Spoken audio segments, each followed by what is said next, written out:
Xoş gördük əziz dinləyicilər. Deməli, Ukrayna-Rusiya arasında o simmetrik əsəb müharibəsi və əsəb dueli davam edir.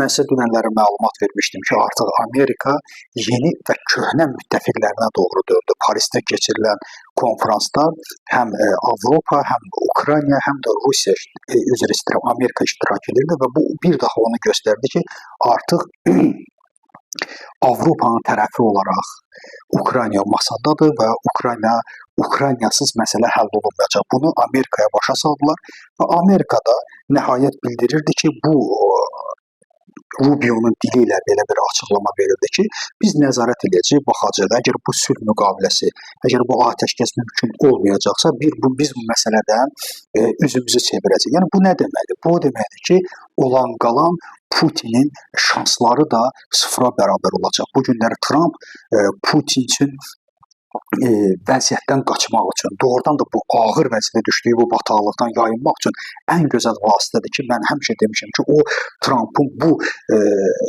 necə deyirlər, ona imkan yaratdığı məsələdən yayına bilməz, imkanlardan yayına bilməz.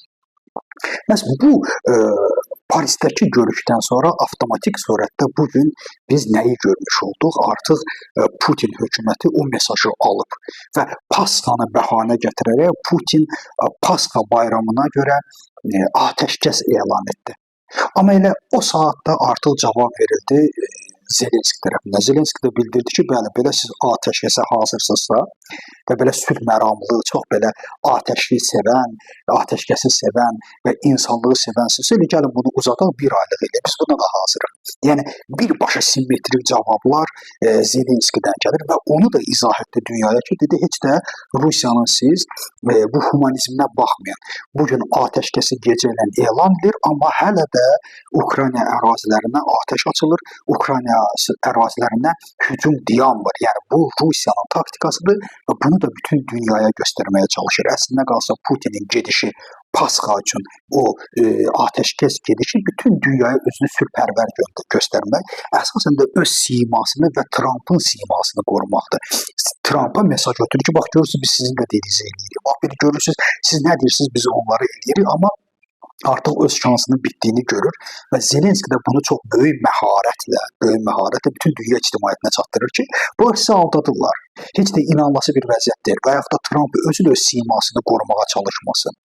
Atəşkəsdən söhbət gedir, söz danışırlar, amma yerdə, ərazidə yenə də Ukrayna əraziləri vurulur, yenə də Ukraynaya böyük zərbələr endirilir. Sadəcə dildə atəşkəsdən danışır. Yəni istəyirdim ki, bu mənada sizə bunun məlumatını verim ki, bu məhz Putinin atəşkəs, Pasxaya görə atəşkəs təklifi əslinə qalsa Avropada o köhnə müttəfiqlərinin yanına Amerikanın gəlməsindən sonra baş verdi. Yenidən öz simasını qorumaq, yenidən jest etmək, yenidən müəyyən xodlarla Trump'ı özünə tərəf çəkmək cəhdidir. Bu yalnız onun cəhdidir və Putin də gözəl anlayır ki, artıq vaxt bitir, artıq oyun bitir və bu oyunu artıq uzada bilmərik.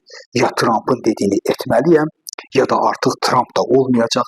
Mən Ukrayna ilə, Avropa ilə yox, birbaşa Amerika ilə də üzbəüz qalmış olacağım ki, bu onsuz da Rusiyanın ağır olan vəziyyətini daha da çıxılmaz vəziyyətə salmış olar. Təşəkkür edirəm.